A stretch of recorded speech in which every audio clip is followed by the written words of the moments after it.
खासदार बजरंग बाप्पा माझ्यासोबत आहेत.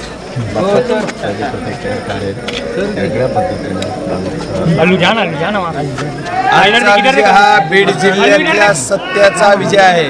बीड जिल्ह्यातल्या जनतेने माझ्यावर जे प्रेम केलं हा त्यांचा विजय आहे. त्याच्यामुळं सत्य परेशान होत आहे, अजित नाही होत आहे. त्या पद्धतीनं आज बीड जिल्ह्यातल्या जनतेने मला भरभरून प्रेम दिलं. बीड जिल्ह्यातल्या जनतेने एकदा मला खासदार केलं. एक पोस्ट केली सध्या वेळ आल्यावर सांगतो. आज अन्यायाचा कडेलोट झाला म्हणजे किती अन्याय झाला ते बघितलं नाही. काय काय झालं ते सगळं उड्या डोळ्याने सगळे बघितलं. त्याच्यामुळं जे अन्याय अत्याचार होतोय त्याच्याचं कडेलोट झाला. पंकजा मुंडे यांनी हसत खेळत पराभव स्वीकारला. साक्षर पिंपरीत लोक थांबले सत्कारासाठी. मी काय म्हणतो की हे सगळ्या गोष्टी त्यांनी स्वीकारल्या येतं. त्याचं मी काय बोलणार त्याच्यावर? मी काय बोलू? त्याने धन्यवाद, आभारी आहे त्याचं. सुरुवातीपासून तुम्ही सांगत आलाय बाप्पा की समाजाचं नाही ह्या मात्र असं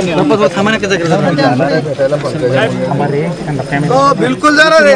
त्या माझ्या भगिनी आहेत, जाणार आहे. काय भेटणार नाही, बिलकुल जाणार. पुढे बारामतीला कधी जाणार आहेत पवार?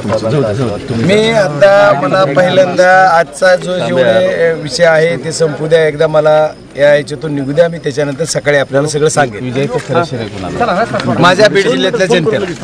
नक्कीच विजयाचं खरं श्रेय आहे तर माझ्या बीड जिल्ह्यातल्या जनतेला आहे असं बजरंग सोनवणे आपल्याला पाहायला. हर्षल निकमसह मी महेंद्र कुमार मुजोळकर, TV9 मराठी, नारायणगड, बीड.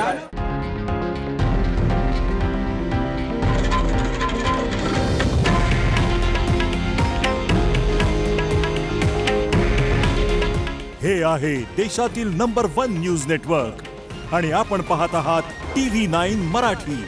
काळजी तुमची, हित महाराष्ट्राचं.